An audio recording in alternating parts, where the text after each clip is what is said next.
What has happened to this Guardians offense, Jason? 5 of the last 6 games, they have failed to score more than 3 runs. And last night, the Guards got shut out by the Rays and wasted a gem from one Tanner Bibee. Yeah, I thought the offense was going to be better. I still have hope for the offense to be better, but it just hasn't been there the last few games. They've been shut out. That was their second shutout in, I think, the last 6 or 7 games. They aren't hitting the ball. Tanner was Tanner. 5 innings, 1 run.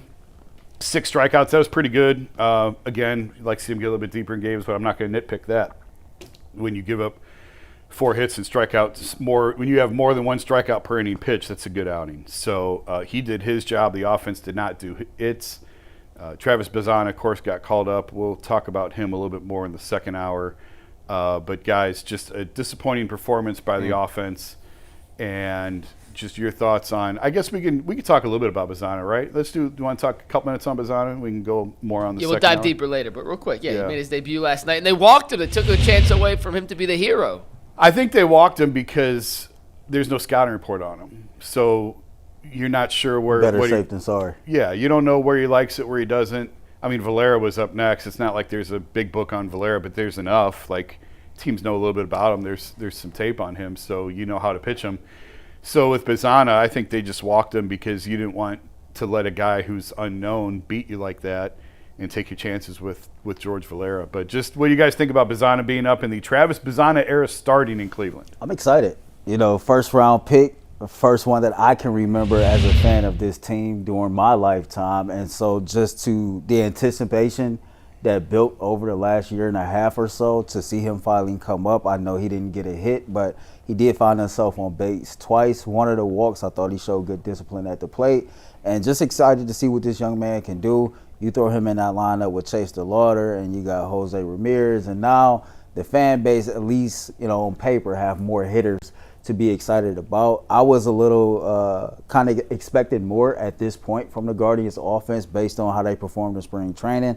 I know spring training is not the regular season and you got to go through the ebbs and flows, but I still have confidence that they'll get the bats going. I think Jose will become more consistent. I still have belief in Kyle Manzardo that he'll get it figured out. He has to get it figured out. Rocchio is playing well. I think Chase DeLauder is just, going through the season as a rookie and trying to figure things out. And so I still got faith. Stephen Vogt has shown me, at least last year, that he can get the most out of this team. In the moment that you start to get a little too down on the Guardians, they find a way to make themselves relevant again. I.e., if you think about it, Thursday, everybody was doing draft coverage. The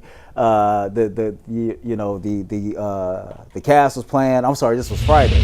I was on with Mike doing a day 2 of the NFL draft, and the Guardians was out there performing, putting runs on the board. So, they have the capability of doing it. They just got to become more consistent. The pitchers that have shut them down here in this series, Steven Matz, Nick Martinez. Martinez is a journeyman. He's pitching great this year. Yeah. But these are guys that they're not some of the vintage Tampa Bay starters of the past.